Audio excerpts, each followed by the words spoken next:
আসসালামু আলাইকুম। সবাই শুনতে পাচ্ছেন তো না? জি স্যার, শুনতে পাচ্ছি। আচ্ছা, ঠিক আছে। তো আমরা সবাইকে শুভেচ্ছা জানিয়ে আমি আজকে হোমিওপ্যাথি ফিলোসফি, হোমিওপ্যাথিক দর্শনের দ্বিতীয় ক্লাস। আশা করি সবাই ভালো আছেন, সুস্থ আছেন এবং খুব সুন্দরভাবে আমাদের এসজি হোমিও মেডিকেল একাডেমির আওতায় আপনারা খুব সবাই সুন্দরভাবে ক্লাসে অংশগ্রহণ করছেন। আশা করি আপনাদের কাজে আসছে এবং ভালো লাগছে, আপনারা এনজয় করতে পারছেন। তো আজকে আমি যে বিষয়টি পড়াবো, অর্থাৎ আজকের আলোচ্য বিষয় হলো বস্তুবাদ, আদর্শবাদ ও মেডিসিনে বস্তুবাদ ও আদর্শবাদ সম্পর্কে ধারণা। এই তিনটা বিষয় নিয়ে আপনাদের সাথে আমি কথা বলব। বস্তুবাদ ইংরেজিতে বলা হয় ম্যাটেরিয়ালিজম, আদর্শবাদকে ইংরেজিতে বলা হয় আইডিয়ালিজম, আর মেডিসিনে বস্তুবাদ ও আদর্শবাদ সম্পর্কে ধারণা, এটাকে আমরা বলতে পারি materialistics and idealistic perspective on medicine. তিনটা বিষয় খুবই গুরুত্বপূর্ণ দর্শন শাস্ত্রে। এই তিনটা বিষয় খুবই গুরুত্বপূর্ণ এবং হোমিওপ্যাথিক দর্শনের ক্ষেত্রে এই তিনটা বিষয় খুব গুরুত্বপূর্ণ। তো আশা করি আপনারা খুব মনোযোগের সহিত শুনবেন এবং আমি যখন আপনাদের সাথে সরাসরি ইন্টারঅ্যাকশনের স্পেস দিব তখন আপনারা আমার সাথে কনভারসেশন করবেন, আর যখন যখন প্রয়োজন আমি আপনাদেরকে সংকেত দিব তখন আপনারা সেইভাবে রেসপন্স করবেন। তো যাক, আমরা তিনটা বিষয় আলোচনায় এগিয়ে যাই। প্রথমে আমি একটু প্রাথমিক আলোচনা করতে চাই যে আসলে এই বস্তুবাদ বোঝার আগে আমাকে বস্তু সম্পর্কে একটু প্রাথমিক ধারণা নিতে হবে। যদি আমরা সাধারণভাবে বলি যে বস্তু কি, আসলে ইংরেজিতে যদি বলি অনেকে বলবে আমরা এটার নাম হলো ম্যাটেরিয়ালস, বাংলায় হলো বস্তু। তো এটাকে আরেকটু সুন্দরভাবে গুছিয়ে যদি আমরা বলি যে বস্তু হচ্ছে এমন একটা বিষয়, একটা উপাদান বা একটা পদার্থ যেগুলি বিভিন্ন উদ্দেশ্যে ব্যবহার করা হয়, যে কোনো পদার্থ। এটা কি হইতে পারে, রূপান্তরিত করা যেতে পারে। এই বিষয়টা, এই বস্তু শব্দটি আসলে বিভিন্ন বৈশিষ্ট্য এবং প্রয়োগ সহ বিভিন্ন ধরনের ভৌত পদার্থকে অন্তর্ভুক্ত করতে পারে। ভৌত মানে বাহ্যিক, অর্থাৎ এটা দেখা যায়, দৃশ্যমান, এবং তার এটা উপাদান। আমরা যদি বলতে পারি যে এটা একটা সলিড অবস্থা আছে, তার মানে যে কোনো পদার্থ। আশা করি এই বিষয়টা আপনারা সব বুঝতে পারছেন যে আসলে বস্তু বা মেটেরিয়াল কি জিনিস। পরবর্তীতে আমরা আদর্শ নিয়ে চিন্তা করি, যেহেতু আদর্শবাদ শব্দটা আইডিয়ালিজম থেকে আদর্শ, মানে আদর্শবাদটাকে আইডিয়ালিজম হিসেবে বলা হচ্ছে। তো আমরা আদর্শটাকে আগে চিন্তা করি যে আদর্শ বলতে আসলে আমরা কি বুঝি, যে এটা হলো, বিষয়টা একটু ক্রিটিক্যালি চিন্তা করতে হবে। ইংরেজিতে বলা হচ্ছে যে ডিপেন্ডিং অন দি কনটেক্সট।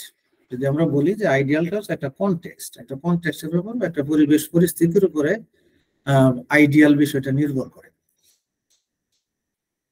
যেমন এটা সাধারণভাবে ব্যবহার করা হয়ে থাকে এই পরিবেশ পরিস্থিতি সাপেক্ষে, অর্থাৎ ভিন্ন ভিন্ন অর্থ আছে এটা, যে আদর্শ শব্দটা। যদি আমরা ফিলোসফিক্যাল এবং ইথিক্যাল, আমরা আগে একটি ক্লাসে আলোচনা করেছিলাম যে আসলে ফিলোসফি পড়তে গেলে ইথিক্যাল বিষয়টা চিন্তা করতে হবে, ইথিক বা বিশ্বাস, এই বিষয়টা নিয়ে ভাবতে হবে। তো আইডিয়াল বিষয়টাকে যদি ফিলোসফির আলোকে চিন্তা করা হয় তাহলে বিষয়টা কি হবে? ফিলোসফির আলোকে চিন্তা করলে যে বিষয়টা হবে যে কনসেপ্ট অফ পারফেকশন। এই আমি এখানে বুলেট করে দিয়েছি যে কনসেপ্ট অফ পারফেকশন, অর্থাৎ আপনি কি মনে করেন, আপনি কি কি মনে মনে ভাবতেছেন, অর্থাৎ আপনার মনে কি আছে, অর্থাৎ আপনি কি বলতে চান। এই বিষয়টাকে বলা হচ্ছে অর এক্সিলেন্স। আমরা অনেক সময় শব্দটার সাথে পরিচিত, এক্সিলেন্স। অর্থাৎ এটা যে আমি যে বিষয়টা মানে ধারণ করতেছি, বিশ্বাস করতেছি, সেটার যথোপযুক্ততা বাংলাও দেওয়া আছে, ইংরেজিও দেওয়া আছে। ফিলোসফি ভালোভাবে বুঝতে হলে শুধু বাংলাকে ফিলোসফির অন্তর্ভুক্ত হিসেবে নিলে ফিলোসফি ভালো বোঝা যাবে না। কারণ ফিলোসফির আমরা দেখছি যত বই পুস্তক পাওয়া যায় খুব সুন্দর প্রাঞ্জল ভাষায় ফিলোসফি মানে রচিত হয়েছে গ্রন্থ খুবই কম। কাজে আমাদের উভয় দিক সমন্বয় করে ফিলোসফি ভালোভাবে বুঝতে হবে। আর পরীক্ষায় ভালো নাম্বার পাওয়ার জন্য পরীক্ষায় খাতায় ভালো লিখতে হলে, পরীক্ষার খাতায় ভালোভাবে লিখে আনসার করতে পারলে ভালো নাম্বার পাওয়া যাবে, কিন্তু ফিলোসফি বোঝাটা অন্য বিষয়। তো যাক, আমরা আদর্শ বিষয়টা ফিলোসফি এবং ইথিক্যাল আলোকে বোঝার চেষ্টা করলাম, যেটা হলো কনসেপ্ট অফ পারফেকশন। আর মনস্তাত্ত্বিক বিষয় থেকে অর্থাৎ মেন্টাল কনস্ট্রাক্টের দিক থেকে চিন্তা করলে আদর্শ জিনিসটা কি। একটি আদর্শ একটি মানসিক গঠন হতে পারে যা একটি মনকে প্রতিনিধিত্ব করে, অর্থাৎ এটা একটা মানসিক, এখানেও বলছে যে এই মেন্টাল কনস্ট্রাক্টে বলা হচ্ছে যে যা একটি মনকে প্রতিনিধিত্ব করে। এটা হচ্ছে একটা আদর্শের আমরা রূপ হিসেবে বলতে পারি। উদাহরণস্বরূপ কারো কাছে একটি নিখুঁত ছুটির একটি আদর্শ চিত্র থাকতে পারে এবং তাদের বাস্তবতা অভিজ্ঞতা এবং মানসিক আদর্শের তুলনা করা। এটা আমরা এখানে দেখতে পারি যে আইডিয়াল একটা ইমেজের কথা বলছে, or perfect vacation in their actual experience in compare to this mental ideal। তার মানে হলো যে মনস্তাত্ত্বিক বিষয়টাও কিন্তু আমার আদর্শের সাথে জড়িত। এতটুকু অংশ থেকে আমরা এটাই বুঝতে পারলাম যে আদর্শ হচ্ছে একটা কনসেপচুয়াল পারফেকশন, এটার একটা ফিলোসফিক্যাল ভিউ আছে এবং একটা মনস্তাত্ত্বিক ভিউ থেকে এই আদর্শ বিষয়টা আমরা বুঝতে পারলাম। অর্থাৎ দুইটা শব্দ আমরা এখানে দুইটা শব্দের সাথে পরিচিত হলাম। এটা ছিল আমার সংজ্ঞায় যাওয়ার আগে দুইটা শব্দ নিয়ে একটু আলোচনা। আমরা এখন এই ম্যাটেরিয়ালিজম বা বস্তুবাদ এই বিষয়ে আমরা একটু আলোচনা করতে চাই। আপনারা কি এই বিষয়ে কখনো শুনেছেন আগে? আমার সাথে একটু সংযোগ করতে পারেন যে বস্তুবাদ নিয়ে কখনো আলোচনায় আপনারা কোথাও শুনেছেন যে বস্তুবাদ জিনিসটা কি, এই ধরনের কোনো আলোচনা শুনেছেন আগে? জি না স্যার। অন্য কেউ? না স্যার। না স্যার। ঠিক আছে, আপনার ধন্যবাদ। আসলে আমি আমার ক্লাসে আমি অনেক সময় জিজ্ঞেস করে থাকি কোনো একটা সেশনে ঢোকার আগে বা একটা চ্যাপ্টারে ঢোকার আগে বা একটা নতুন পরিচ্ছেদে যাওয়ার আগে আমি আপনাদের মতামত নেওয়ার চেষ্টা করি বা আপনারা এই বিষয়ে আপনাদের ধারণা কতটুকু আছে সেটা আমি জানার চেষ্টা করি। এটা আমার একটা স্টাইল, আমি এইভাবে আগানোর চেষ্টা করি যাতে আপনারা আমাকে কমিউনিকেট করতে পারেন, আপনাদের ধারণাটা তুলে ধরতে পারেন, যার ফলে আমি যেন আপনাদেরকে আরো মানে আপনারা যতটুকু ধারণ করতেছেন তার চেয়েও প্রত্যাশাটা তখন আমি সেট করে নেই সাথে সাথে যে আসলে আপনাদেরকে আরো আপগ্রেডেশন লেভেলে যাব কিনা বা এভারেজ লেভেলে থাকবো কিনা ইত্যাদি ইত্যাদি। তো যাক, আমরা ম্যাটেরিয়ালিজম বা বস্তুবাদ সম্পর্কে একটু আলোচনা করি। বস্তুবাদ এবং জড়বাদ কিন্তু একই জিনিস, এখানে আমি বলে রাখি। আপনাদের হয়তো দেখবেন যে বিভিন্ন ক্ষেত্রে পরীক্ষায় কোশ্চেন আসতে পারে জড়বাদ। তো জড়বাদ বস্তুবাদ একই জিনিস, ইংরেজিতে বলা হয় ম্যাটেরিয়ালিজম। আমরা কম্বাইন করে পড়বো বা শিখবো যাতে আমাদের বোঝা সহজ হয়। আসুন আমরা একটু বোঝার চেষ্টা করি সংজ্ঞার দিক থেকে কি আসে। ইংরেজিতে বলা হচ্ছে materialism is a form of philosophical monism which hold, আসল বিষয়টা হলো hold that matter in the fundamental substance in nature.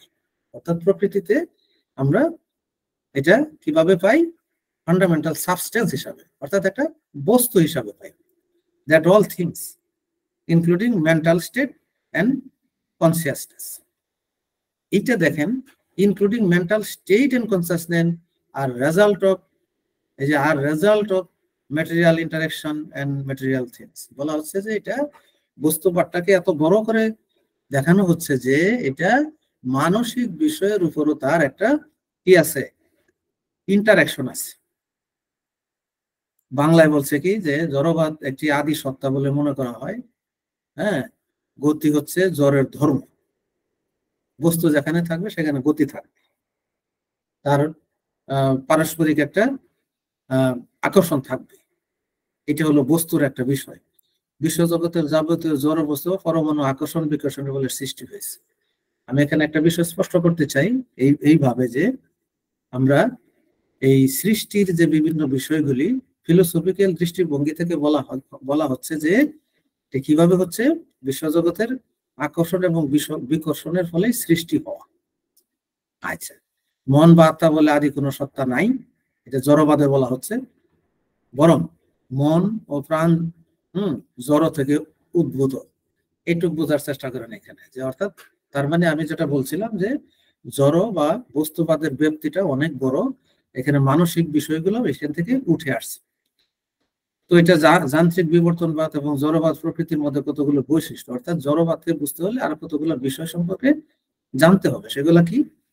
জগতের যাবতীয় বস্তু জড়ের আকর্ষণ বিকর্ষণ বলের সৃষ্টি হয়। এই সৃষ্টিগুলো কতগুলি যান্ত্রিক নিয়মের অধীনে আছে। কি কি সেগুলি? জড়বাদের অলৌকিক এবং আধ্যাত্মিক শক্তির স্থান নাই। জড়বাদ যখন বুঝতে চেষ্টা করবো তখন বুঝতে হবে এখানে অলৌকিক বা আধ্যাত্মিক কোনো বিষয় এখানে কল্পনা করা যাবে না। অর্থাৎ আমি দৃশ্যমান যা দেখি, যা বস্তু দেখি, যা মেটেরিয়াল দেখি, সেটি আমি জড়বাদের চিন্তা করবো। বিশ্ব ব্রহ্মাণ্ডে যত কিছু বস্তু আছে, জড়বাদ যান্ত্রিক বিবর্তনের বিশ্বাসে তারা মনে করে বিবর্তনের মাধ্যমে জড়শক্তি প্রাণ শক্তিতে পরিবর্তিত হয়। যেটা আগে বললাম আমি, যে যেটা মানে মানসিক যে স্টেট, যে মেন্টাল যে স্টেট, এটাও জড়বাদের মতবাদ থেকে সৃষ্টি হওয়া। এটা আমরা পরবর্তীতে আলোচনা করলে আরো খোলাসা হয়ে যাবে। জড়বাদ একমাত্র জ্ঞান লাভের উপায়, এছাড়া অন্য কিছু কি স্বীকার করা যায় না। অর্থাৎ যেটাকে বলা হচ্ছে বস্তুবাদ বা জড়বাদ, তার ব্যাপ্তি এতই বড় পৃথিবীতে, যেটা আকর্ষণ এবং বিকর্ষণের ফলে সৃষ্টি হয়েছে, এবং আমরা যা কিছু দেখি না কেন প্রকৃতিতে সবই জড়বাদের মধ্যেই পড়ে বা বস্তুবাদের মধ্যেই পড়ে। আমরা আরেকটু বোঝার চেষ্টা করি এখানে, যে দেখেন এই ম্যাটেরিয়ালিজম নিয়ে আরো অনেক কথা আছে, বা বস্তুবাদ নিয়ে আরো অনেক বিষয় অনেকভাবে আলোচনা আছে। সেটা কি? যে আগেই সেটা বলছিলাম যে refers to the family metaphysical view. এখানে একটা শব্দ আছে মেটাফিজিক্যাল ভিউ। মেটাফিজিক্যাল ভিউ মানে সেই বস্তুগত বিষয়, যেটা দেখা যায়,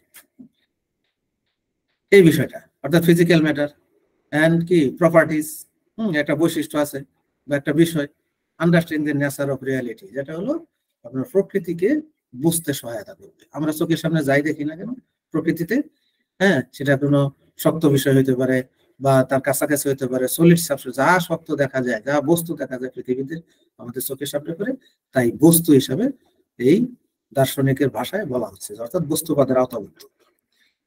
এখানে বুঝতে হলে আরেকটু জিনিস বুঝতে হবে, যেটা হলো যে ফিজিক্যাল বেসিস অফ রিয়েলিটি। এই বস্তুবাদের কিছু বাস্তবতার বিষয় আছে। এটা হলো ভৌত ভিত্তি বা ফিজিক্যাল বেসিক বা ফিজিক্যাল বেসিস। অর্থাৎ মহাবিশ্বের মৌলিক পদার্থ হলো ভৌত পদার্থ। যতগুলি আমরা পদার্থ দেখতেছি, এটা মৌলিক পদার্থ বা যৌগিক পদার্থ যাই হোক না কেন, অর্থাৎ পদার্থ, এটার হলো ভৌত ভিত্তি হিসাবে বলা হচ্ছে। তারপরে আসেন যে রিডাকশনিজম। রিডাকশনিজম বলতে আমরা বিনাশবাদ, অর্থাৎ ধ্বংস হয়ে যাওয়া। আগে আমরা দেখলাম যে কি করছে, মানে আকর্ষণ বিকর্ষণের ফলে কি হলো, সৃষ্টি হলো, খণ্ড বিখণ্ড সৃষ্টি হচ্ছে।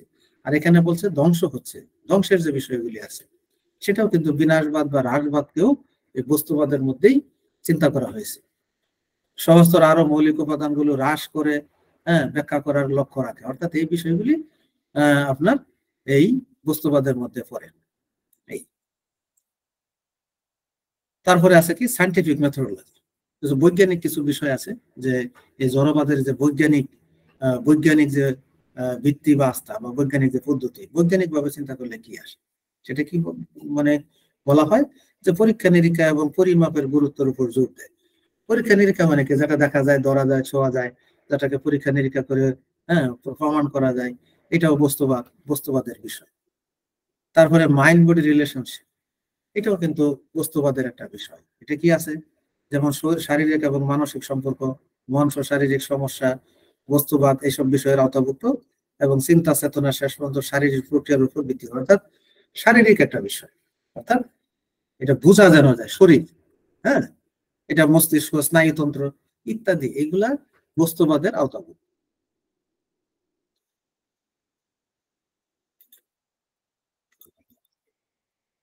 তারপরে ফিজিক্যালিজম, একই বিষয়, একই বিষয় আসছে, যে এটা বস্তুবাদী দৃষ্টিভঙ্গির প্রসারিত করে জোর দিয়ে বিদ্যমান সবকিছুর মৌলিকভাবে শারীরিক সত্তা এবং তাদের বৈশিষ্ট্য দ্বারা ব্যাখ্যা করা যেতে পারে। অর্থাৎ যতগুলি আমার শারীরিক সত্তা আছে, এখানে হচ্ছে যে sometime are interchangeably with terms of, এটাকে বলা হচ্ছে ফিজিক্যালিজম, অর্থাৎ physicalism extend to material perspective, অর্থাৎ একই বিষয়, অর্থাৎ ফিজিক্যালিজম বা physical extend to the materials.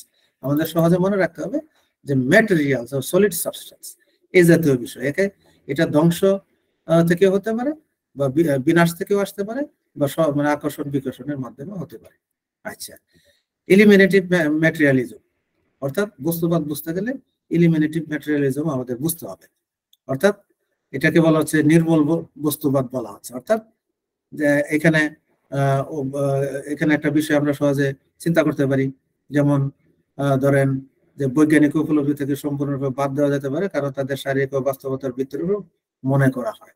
অর্থাৎ এলিমিনেটিভ ম্যাটেরিয়ালিজমটা হচ্ছে এরকম যে extreme form of materialism that argues certain mental concept.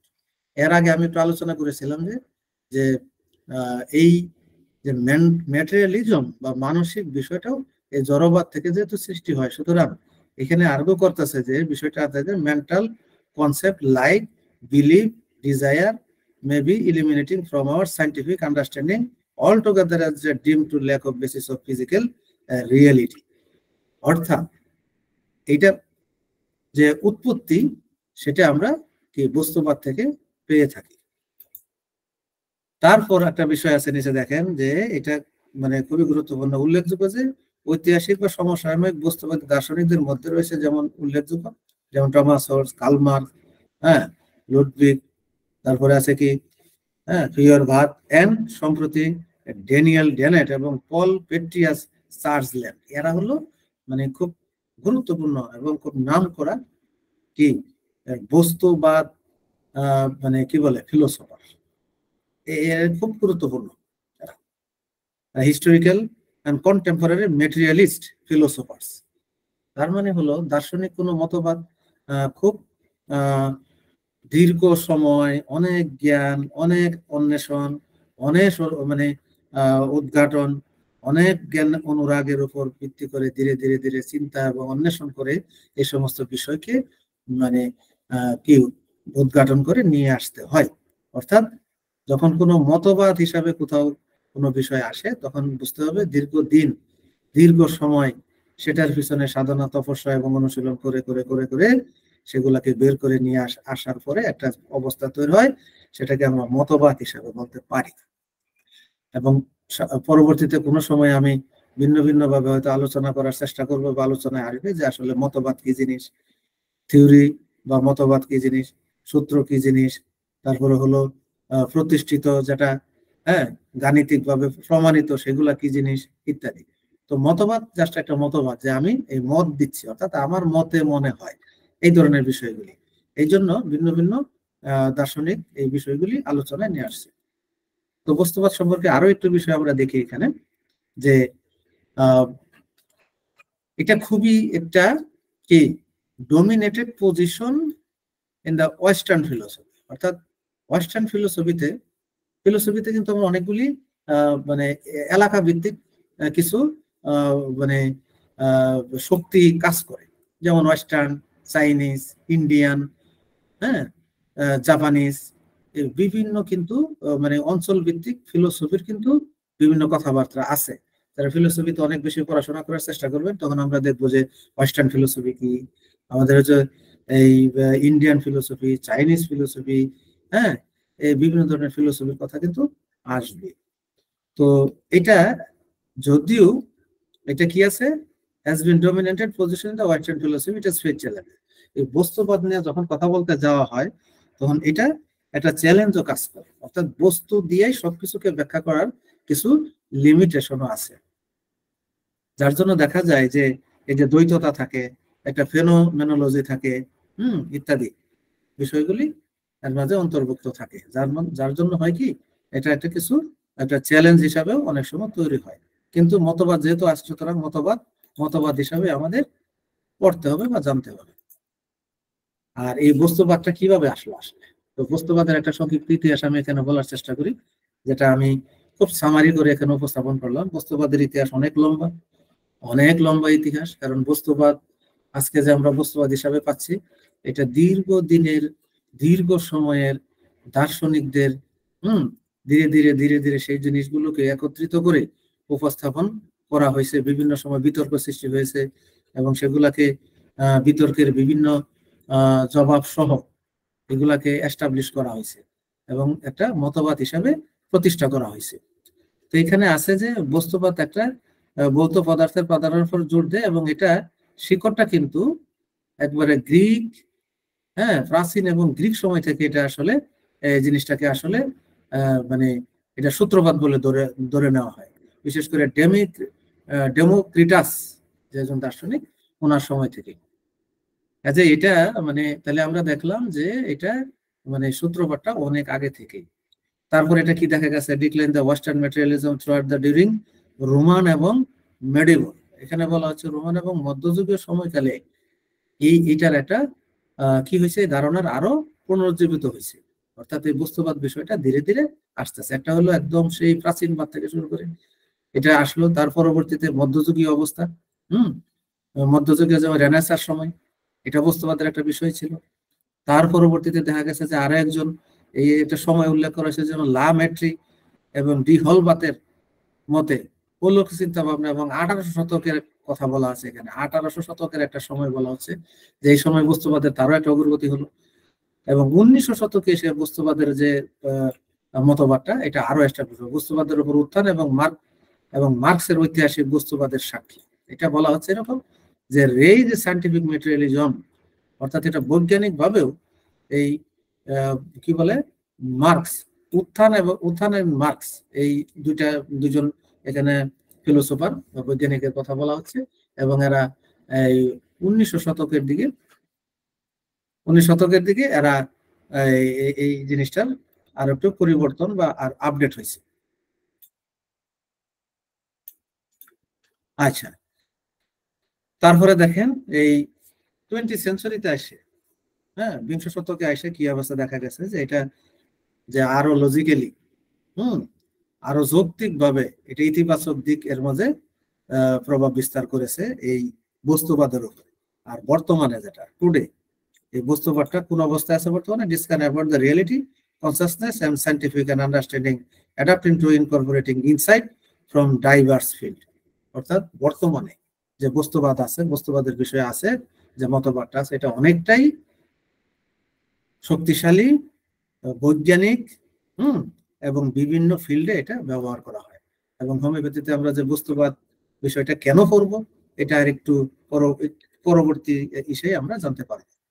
তো আমরা বস্তুবাদ সম্পর্কে আলোচনা শুনলাম। অর্থাৎ এখানে সারমর্ম হলো, আমরা যা দেখি না কেন প্রকৃতিতে, যা ধ্বংস ভাবে তৈরি হোক না কেন, আকর্ষণ বিকর্ষণের মাধ্যমে তৈরি হোক না কেন, যেভাবে তৈরি হোক না কেন, সেটাই হলো বস্তুবাদ। অর্থাৎ যা আমরা দৃশ্যমান দেখি, এবং এটার ব্যাপ্তি অনেক বড়, এবং ধারণা করা হয় যে বস্তুবাদ থেকে মেন্টাল এবং অন্যান্য যে কনসিকুয়েন্স সেগুলা আসছে। এবং যারা বস্তুবাদের উপর দার্শনিক তারা মনে করে যে এটার ব্যাপ্তি অনেক বড় এবং এটার অনেক প্রসারতা অনেক বেশি। এবং ইতিহাস হলো দেখা গেছে যে এটা খুব প্রাচীন কাল থেকে বস্তুবাদের বিষয়ে আলোচনা হয়ে আসতেছিল এবং বিভিন্ন দার্শনিক এর মধ্যে অংশগ্রহণ করেছে, এবং এটা আস্তে আস্তে 1800, 1900 এবং বিংশ শতকে এসে এটার অনেক পরিবর্তন আসছে, এবং বর্তমানে এটাকে বৈজ্ঞানিকভাবে বিভিন্ন যুক্তি দিয়ে এটা অনেকটাই প্রতিষ্ঠিত, এবং বিভিন্ন ফিল্ডে এই বস্তুবাদের মতবাদ প্রয়োগ করা হয়। এ বিষয়ে কোনো আপনারা কি বুঝতে পারছেন? ক্লিয়ার?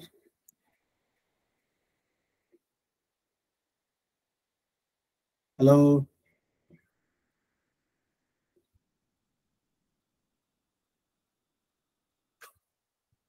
হ্যালো,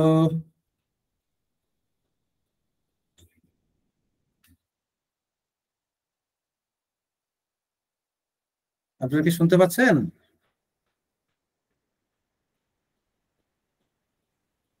জি স্যার, শোনা যাচ্ছে। জি, শোনা যাচ্ছে। হ্যাঁ হ্যাঁ, আপনারা একটু রেসপন্স করবেন যেন আমি বুঝতে পারি যে অল উই আর ওকে। হ্যাঁ, শোনা যাচ্ছে সাইডে একটু কঠিন বিষয় তো। হ্যাঁ, কঠিন বিষয়। এটাকে আসলে অনুভব করতে হবে, গভীরভাবে চিন্তা করতে হবে। হুম কারণ বস্তুবাদ বিষয়টা এখানে বিতর্কের, যদিও চ্যালেঞ্জের কথা আছে ওইখানে, আমরা বিষয়টাকে মানে কোনো ধরনের বিতর্কের, মানে বিতর্কের ঊর্ধ্বে থেকে আমরা বস্তুবাদকে ভাববো বা চিন্তা করবো। কারণ ফিলোসফি এমনিতেই কঠিন সাবজেক্ট, কিন্তু যদি এটার মজা কেউ পায়, এটা যদি কেউ মজা এটা বুঝে যায় সাইন্টিফিক্যালি, এবং বিভিন্ন এটা মানে এটার যে নির্যাস যে পেয়ে যাবে, তার কাছে খুবই ভালো লাগবে ফিলোসফি। কারণ ফিলোসফিক্যাল নলেজ হলো সকল জ্ঞানের ঊর্ধ্বে, যেটা আমি প্রথম ক্লাসে বলেছিলাম। সকল জ্ঞান অর্জন করার পরে ফিলোসফি জ্ঞান অর্জন করলে তার জন্য সহজ হবে। অর্থাৎ ফিলোসফার বা দার্শনিক হলো সকল জ্ঞানের ঊর্ধ্বস্তর। তো ঠিক আছে, আমরা পরবর্তী স্লাইডে যাই। আমরা বস্তুবাদ সম্পর্কে জানলাম। এখন আমরা আদর্শবাদ নিয়ে একটু চিন্তা করি, অর্থাৎ আইডিয়ালিজম। আদর্শ সম্পর্কে আমরা একটু আলোচনা পূর্বেই করেছি। এখন আমি আদর্শবাদ নিয়ে কথা বলবো, অর্থাৎ আইডিয়াল থেকে আইডিয়ালিজম। দেখি এখানে কি বলছে, যে আইডিয়ালিজমটা মূলত দু একটা শব্দ নিয়ে আপনারা শুধু চিন্তা করবেন। এটা মানে বড় বড় শব্দে চিন্তা করা দরকার নেই, জাস্ট কিছু বুলেট পয়েন্টে আমাদের চিন্তা করতে হবে। এটা কি? The posit that mind and some mental entity play fundamental role shaping. এইটা অর্থাৎ এটা মূলত মন বা কিছু মানসিক সত্তা বাস্তবতার প্রকৃতি গঠন নির্ধারণ করে মৌলিক ভূমিকা পালন করে। এই লাইনটুকু আপনারা শুধু মাথায় নেন। আইডিয়ালিজম বিষয়টা বা আদর্শবাদ বিষয়টা হলো একান্তই মন বা মানসিক সত্তার উপর নির্ভরশীল। আমরা যদি এভাবে চিন্তা করি যে এটার আদর্শবাদটা কি, তখনই বুঝতে হবে যে এটা একটা মনের ব্যাপার। অর্থাৎ আমি মনে মনে বা আমার মনে হয় বা আমি মনে বিশ্বাস করি এই বিষয়টা এই, এটা কিন্তু আদর্শবাদের মূল ভিত্তি। অর্থাৎ হোমিওপ্যাথিতে আমরা কি দেখি? বিশাল বড় মেন্টাল স্টেট যদি আমি সঠিকভাবে অধ্যয়ন না করি বা চিন্তা না করি, তাহলে হোমিওপ্যাথিতে আমার অনেক বিষয়টাই অপূর্ণ থেকে যাবে। যাই হোক, এখন এই আদর্শবাদ বা মানে আইডিয়ালিজম বুঝতে হলে আমার কয়েকটা ক্রাইটেরিয়াতে বোঝার চেষ্টা করি। এটা হলো প্রাইমেসি আইডিয়া। প্রাথমিকভাবে কি চিন্তা করে আদর্শবাদে কি হলো? মানসিক গঠন চেতনা, হ্যাঁ, শারীরিক বস্তুর চেয়ে বেশি মৌলিক। অর্থাৎ এই যে চেতনা, ধারণা, মানসিক গঠন, এই বিষয়গুলোকে বলা হচ্ছে। এটা এখানে এসে বলতেছে যে এটা কিসের চেয়ে বেশি শক্তিশালী? বলা হচ্ছে যে এটা শারীরিক বস্তুর চেয়েও শক্তিশালী। মন আমার শারীরিকটা কিন্তু আমার বস্তু, কিন্তু এখানে আমি দেখতেছি যে আমার মনটা হচ্ছে শারীরিক বস্তুর চেয়েও বেশি শক্তিশালী। এটা মানসিক বিষয়টা বোঝানোর জন্য আসছে। সাবজেক্টিভ রিয়ালিটি, হ্যাঁ, যেটাকে আমরা বিষয়গত বাস্তবতা হিসাবে চিন্তা করি, এখানে আছে হলো যে মানসিক প্রক্রিয়ার মাধ্যমে যেটা নির্মিত হবে, এবং মানে আমার কি করতে হবে?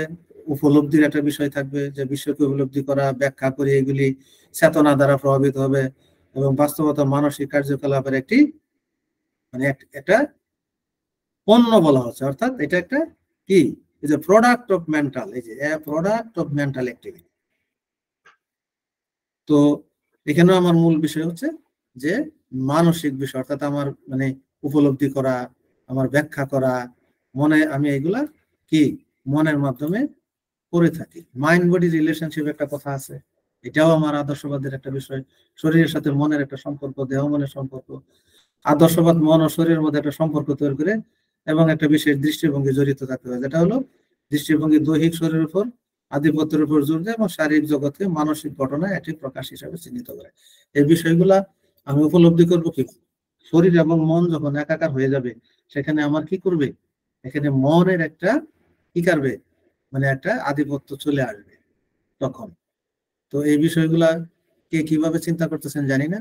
এখানে দেহ এবং মন এই বিষয় নিয়ে এই কথা আসছে, অর্থাৎ মনের একটা শক্তি বা তার একটা যে আধিপত্য, সেটা এখানে বলা হচ্ছে।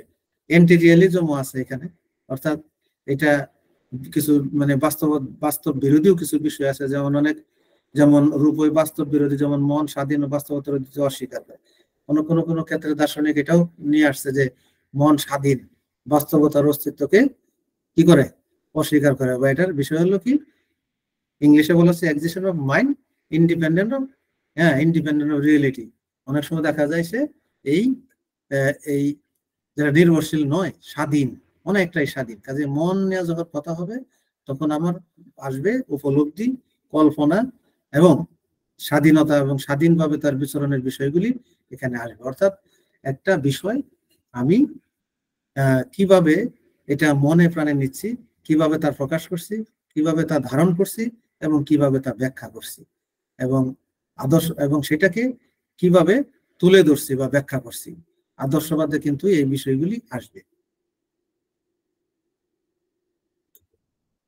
এই আদর্শবাদটা কিভাবে আসলো আমরা একটু বোঝার চেষ্টা করি। আদর্শবাদ বিভিন্ন ভাবে মানে অনেক স্তর আছে, এবং এনশিয়েন্ট গ্রিক টাইম থেকে, যেমন খ্রিস্ট 5th এবং 4th সেঞ্চুরি, যেটা খ্রিস্টপূর্বের, সেই সময়কাল থেকে এই আদর্শবাদ বিষয়টা নিয়ে মানে ধারণা শুরু হয়েছে, যেখানে প্লেটোর সময় ছিল সেটা। তার পরবর্তীতে কি হয়েছে, সেটা মেডিভাল আইডিয়ালিজম, যেটাকে বলা হচ্ছে মধ্যযুগীয় আদর্শবাদ। অর্থাৎ আদর্শ নিয়ে পৃথিবীতে অনেক সময় ধরেই বা অনেক দিন ধরেই মানে এই বিষয়ে মতবাদ দিয়ে আসতেছিল মানুষ, দার্শনিকরা।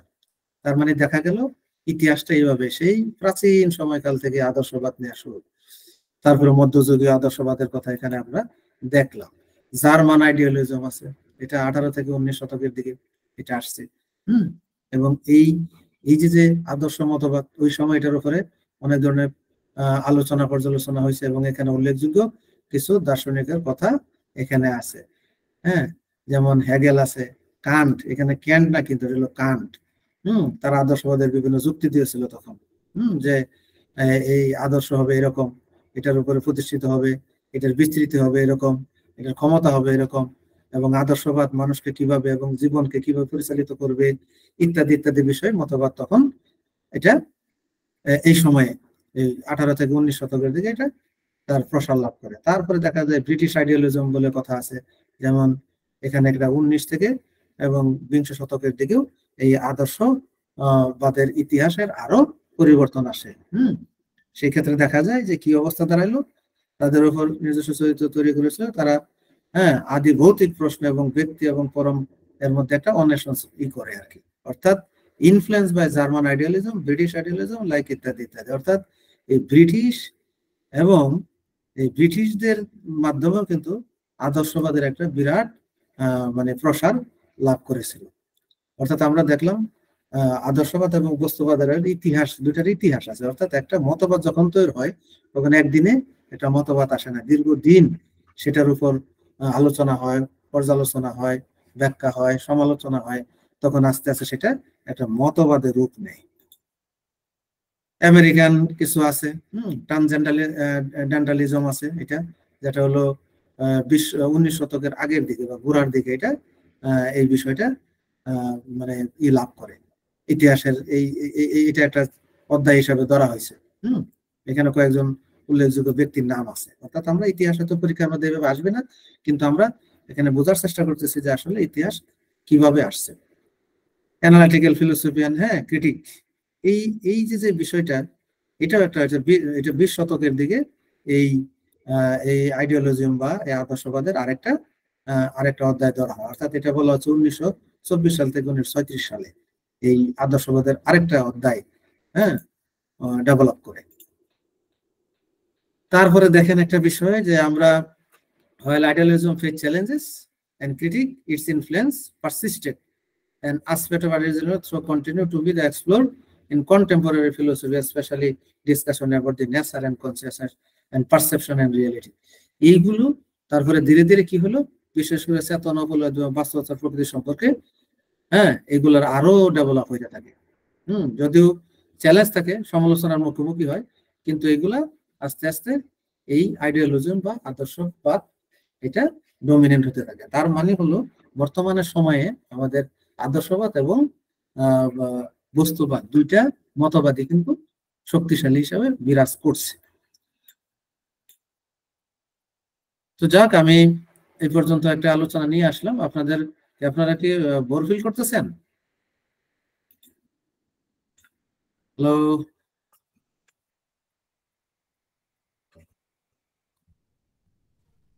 না স্যার, ভালো লাগছে।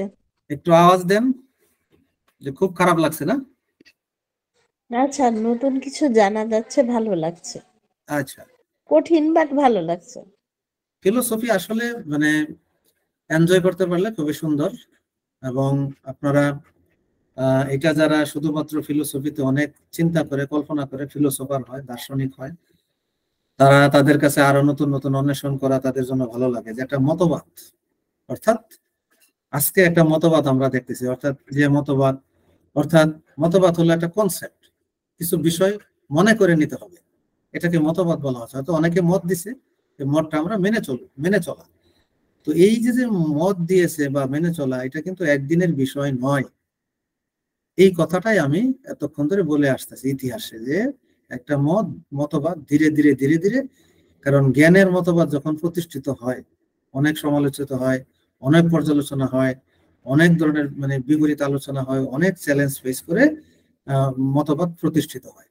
আমরা হয়তো জানি বা শুনেছি যে অনেক মতবাদ উপস্থাপন করতে যে অনেক দার্শনিকের বা অনেক বিজ্ঞানী, আগের আমরা ভালো ভালো যে সমস্ত বিজ্ঞানী জানি, তারা এক ধরনের দার্শনিকও ছিল।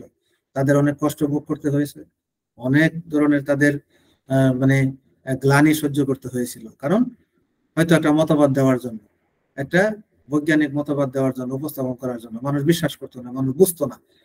অর্থাৎ সারমর্ম হলো যে একটা মতবাদ দীর্ঘদিনের সাধনা এবং অনুশীলনের পর প্রতিষ্ঠিত হয়। আমরা এখন আসি মূল বিষয়টা, যেটা হোমিওপ্যাথির কানেকশনে আলোচনা, যে মেডিসিনের উপর বস্তুবাদ এবং আদর্শবাদের কিছু দৃষ্টিকোণ নিয়ে কিছু আলোচনা করা। যে অর্থাৎ মেডিসিনে বস্তুবাদ এবং আদর্শবাদের যে বিষয়, এটা নিয়ে একটু আলোচনা করি। একদম খোলামেলা আলোচনা। যে বিষয়টা, সেটা হলো আমরা একটু বোঝার চেষ্টা করবো যে একটা ঔষধ, প্রথমে আমরা চিন্তা করবো এটা হোমিও ওষুধ হতে পারে, যে কোনো ক্রুড মেডিসিন হতে পারে। এটাকে যদি আমরা বস্তুবাদ এবং আদর্শবাদে চিন্তা করি, এই বিষয়টা খুব ভালোভাবে খেয়াল করবেন আপনারা, খুব ভালো করে খেয়াল করতে হবে, খুবই গুরুত্বপূর্ণ। সেই ক্ষেত্রে আমরা কি পাই? একটা মেডিসিনে বস্তুবাদও আছে, আদর্শবাদও আছে। যেমন আমরা একটা ওষুধ চিন্তা করি যদি, তাহলে এটা কি একটা সাবস্টেন্স, একটা বস্তু বা একটা উপাদান, তার ভিতরে কিছু একটা আছে, এটা আমরা ম্যাটেরিয়াল হিসেবে চিহ্নিত করব। প্রশ্ন হতে পারে, হোমিওপ্যাথিতে কি কোনো বস্তু বা কোনো বিষয় আছে? এই আলোচনা আমরা পরে যাব। যেখানে ওষুধ থাকবে, তার একটা দৃশ্যমান, দৃশ্য বা অদৃশ্য যাই হোক না কেন, তার একটা ক্ষমতা থাকবে, তার একটা পারমাণবিক উপস্থিতি হোক, যেভাবেই হোক। আমরা যখন পূর্বে আলোচনা করছি যে বস্তুর বিষয়টা কি দৃশ্যমান, সেখানে কিন্তু অণু পরমাণু লেভেলেও কিন্তু সেটা বস্তু কণা হিসাবেও কিন্তু তখন বস্তুবাদের মধ্যেই পড়বে। হোমিওপ্যাথি যেহেতু অতি সূক্ষ্ম থেকে সূক্ষ্মতর বিষয়কে এখানে চিন্তা করা হয়, সুতরাং এটা আমরা ন্যানো টেকনোলজি বা একেবারে সূক্ষ্মভাবে এটাকে না দেখতে পারলেও ঔষধ হিসাবে তাকে আমরা কি বলতে পারবো, এটার ভিতরে বস্তুবাদ উপস্থিতি আছে এবং আদর্শবাদ উপস্থিতিও এর মধ্যে আছে। আমরা একটু বোঝার চেষ্টা করি কিভাবে হবে। যে বস্তুবাদ এবং আদর্শবাদের দৃষ্টিকোণ থেকে ওষুধের ব্যাখ্যাগুলো হলো স্বাস্থ্য, রোগের প্রকৃতি এবং এর উপরে এটার বিপরীত মতামত থাকতে পারে, সপক্ষেও থাকতে পারে। আমরা বিষয়টা বোঝার চেষ্টা করি যে বস্তুবাদের দৃষ্টিকোণ থেকে কি আছে। বস্তুবাদী কাঠামো স্বাস্থ্য ও সুস্থতার শারীরিক দিকগুলোর উপর জোর দেওয়া হয়। এটি শরীরকে একটি জটিল ও জৈবিক ব্যবস্থা হিসাবে দেখা যায় এবং প্রায় জৈব রাসায়নিক এবং শারীরবৃত্তীয় প্রক্রিয়ার পরিপ্রেক্ষিতে বোঝা যায়। অর্থাৎ আমরা যখন একটা ওষুধকে চিন্তা করব, প্রয়োগ করব শরীরে, তার যে দৃশ্যমান যে পরিবর্তন বা দৃশ্যমান এই বস্তুটা, এই বস্তু এবং তার যে শারীরিক যে তার বিষয়, অর্থাৎ আমরা যা খাচ্ছি, সেবন করছি, তার শারীরিক যে বিষয় আসলে জড়িত, সেগুলা ওষুধের সাথে শরীর বা শারীরিক দিকগুলি আমরা চিন্তা করতে পারবো। যেমন health and illness, body, the body is viewed as the complex and biological system. আমরা জানি বডি একটা বায়োলজিক্যাল সিস্টেমের অবশ্যই। এখন দেখেন আরো কতগুলো বিষয় আছে এখানে বলছে যে মেডিকেল ইন্টারভেনশন যেগুলি আছে, যেমন মেডিটেশন, ওষুধ সেবন করা, সার্জারির বিষয়গুলো, থেরাপিউটিক্স হলো ওষুধপত্র, এসব বিষয়ে বলছে। এইগুলো হলো টার্গেট ফিজিওলজিক্যাল মেকানিজম, আর এগুলো হলো এটা ফিজিক্যাল কজেস অফ ইলনেস, যেটা হলো আমার শরীর, এটা আমি দৃশ্যমান বুঝতে পারতেছি, এবং এটা আমি কি করতেছি, ওষুধও প্রয়োগ করতেছি আমার শারীরিক দিকগুলির পরিবর্তন বা এগুলা বোঝার জন্য যে হচ্ছে কিনা, তার দৃশ্যমান কোনো পরিবর্তন দেখতে পারতেছি কিনা ইত্যাদি।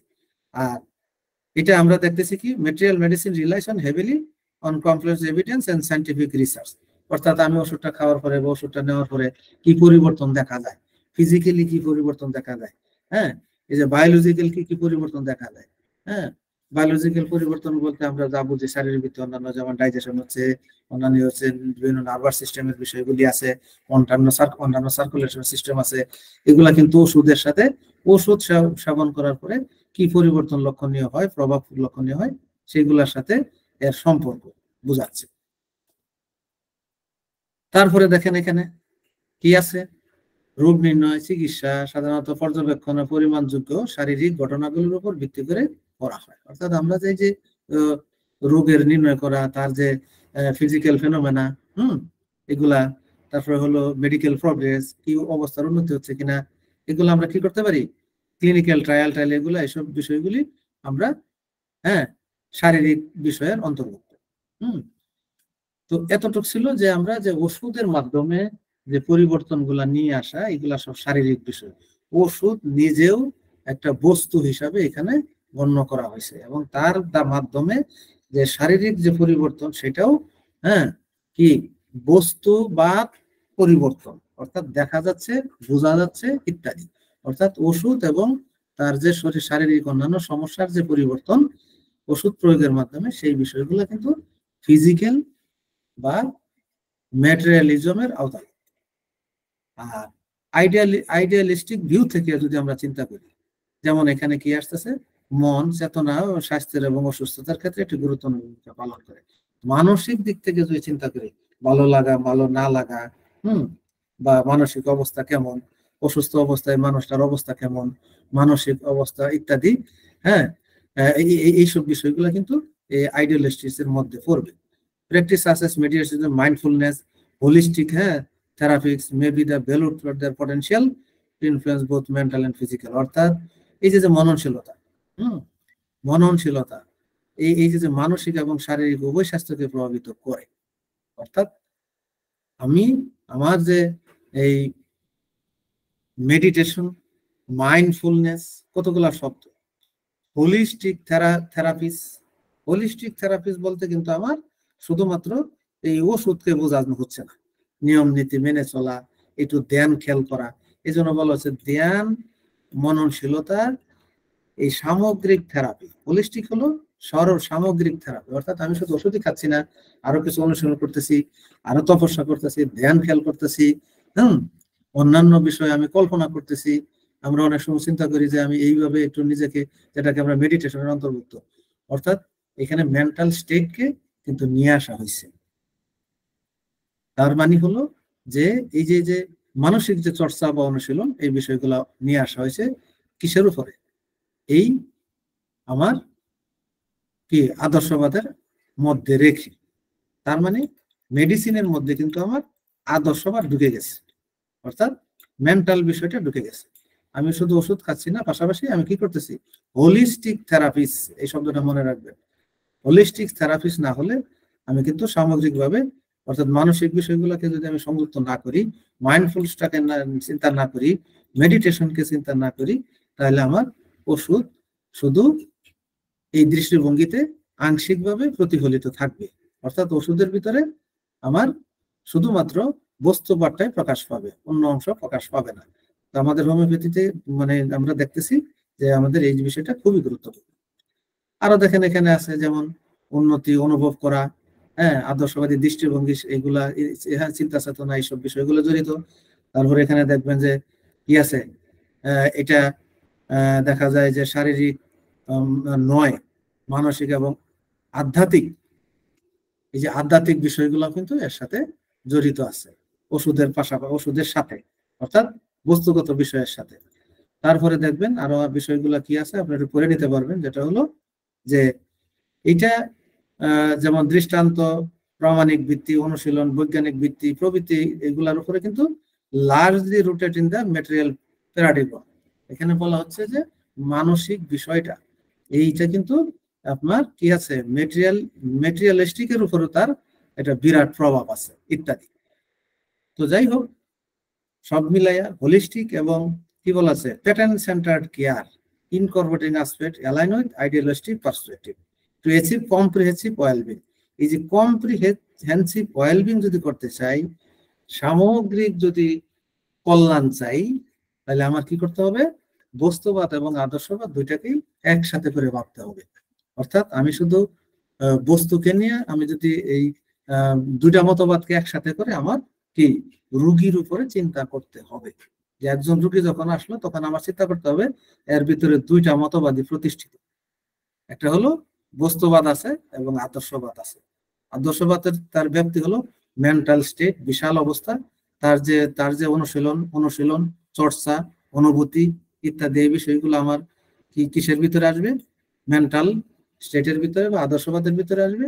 আর বস্তু বা ঔষধ সরাসরি তার শরীরের ভিতরে যে পরিবর্তন ঘটাইতেছে এবং সেটাকে আমরা বলতেছি বস্তুবাদের মধ্যে। সুতরাং বস্তুবাদ এবং আদর্শবাদ একসাথে অঙ্গাঙ্গী ভাবে জড়িত হয়ে একটা মানুষের উপর, একটা রোগীর উপর সুন্দরভাবে প্রভাব বিস্তার করে। সুতরাং কোনো অংশই কোনোটার চেয়ে কম না। এটাকে বলা হচ্ছে হোলিস্টিক পেশেন্ট সেন্টার্ড কেয়ার।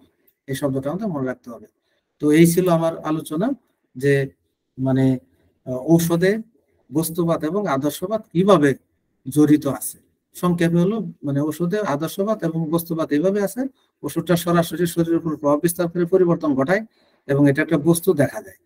কিন্তু আদর্শবাদটা এটা একটা মেন্টাল স্টেট, তার অনুভূতি, তার চেতনা, তার এই সমস্ত বিষয় এটার সাথে জড়িত। সুতরাং এটা হোলিস্টিক অ্যাপ্রোচে চিন্তা করলে বস্তুবাদ এবং আদর্শবাদ একসাথে চিন্তা করে হোমিওপ্যাথি প্র্যাকটিশনার তারা সেইভাবে ভাববে, তাহলে হবে কি হবে, একটা হোলিস্টিক এইটা হবে, অর্থাৎ হোলিস্টিক পেশেন্ট সেন্টার্ড কেয়ার হিসাবে গণ্য হবে। তো এই ছিল আমার আলোচনা। এখন এখানে আপনাদের যদি কোনো বিশেষ জানার থাকে। হ্যালো, ধন্যবাদ স্যার, জানার নাই কিছু। একটু কঠিন মনে হলেও মানে একটু যখন চর্চা করবেন তখন খুব সুন্দর লাগবে। অর্থাৎ একটা পেশেন্টের মধ্যে বস্তুবাদ এবং আদর্শবাদ দুটি উপস্থিতি আছে, আমাদের হোলিস্টিক অ্যাপ্রোচে ভাবতে হবে। যদি কিছু জানার থাকে।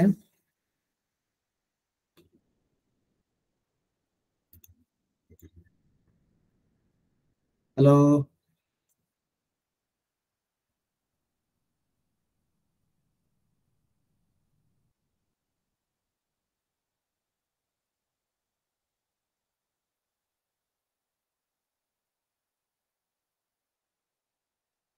হ্যালো, শুনতে পাচ্ছেন? জি স্যার, শুনতে পাচ্ছি, জানার কিছু নেই স্যার। অন্য কেউ? তো আপনারা জি, তো আপনারা মানে এগুলো স্টাডি করেন, পাঠ্য বইয়ের আলোকে যে সমস্ত বিষয়গুলো আছে সেগুলোকে ভালো করে রপ্ত করেন। ইনশাল্লাহ আপনারা ভালো পরীক্ষায় ভালো নাম্বার পাবেন। পাশাপাশি প্র্যাকটিক্যাল এক্সারসাইজের জন্য বা রোগী দেখার ক্ষেত্রে নিজেদেরকে প্রস্তুত করবেন একজন দার্শনিক হিসাবে। তাহলে আপনারা ভালো প্রেসক্রাইব করতে পারবেন এবং সঠিক লক্ষণ নিতে পারবেন। ফিলোসফিক্যাল যে সিমটম, ফিলোসফিক্যাল সিমটম শনাক্ত করতে পারবেন এবং রোগের নয় রোগীর চিকিৎসা করতে পারবেন। এবং আমি বলবো যে আসলে মানুষের চিকিৎসা করতে পারবেন সত্যিকার ভাবেই। তখন আপনি অবশ্যই মানুষের উপকার করতে পারবেন এবং মানুষকে তার বর্তমান অবস্থা থেকে পূর্বের স্বাস্থ্যে নেওয়ার জন্য অন্তত পক্ষে কন্ট্রিবিউশন করতে পারবেন।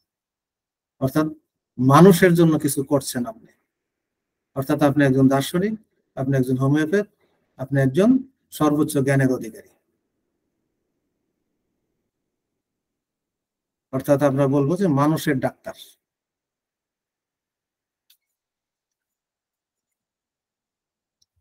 এখানে ইংরেজিতে বলা হচ্ছে মানুষ বলতে, এখানে বলা হবে, ইংলিশে বলা হয় ইন্ডিভিজুয়াল। তো কেউ হয়তো বলতে পারে যে অন্যান্য এনিমেলের তো চিকিৎসাও দেখা যায়, বই পুস্তক পাওয়া যায় বাজারে যে পশু পাখির চিকিৎসা হয়। এখানে ইংলিশে শব্দটা আছে ইন্ডিভিজুয়াল, যদি আপনারা দার্শনিকভাবে চিন্তা করেন। তো যাই হোক, আশা করি আপনারা ভালোভাবে বুঝতে পারছেন। তো আমার দিক থেকে এটুকুই ছিল, ধন্যবাদ সবাইকে।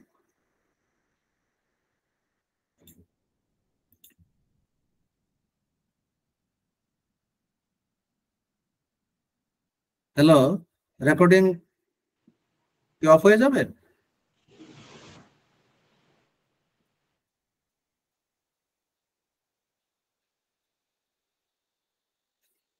হ্যালো,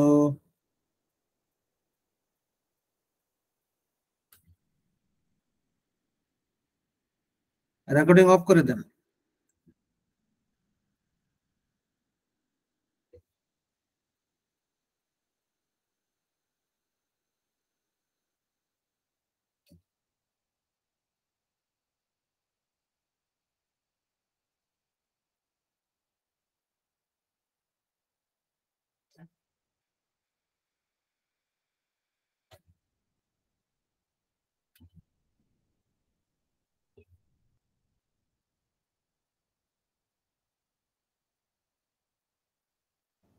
স্যার রেকর্ডিংটা অফ করে দিব স্যার?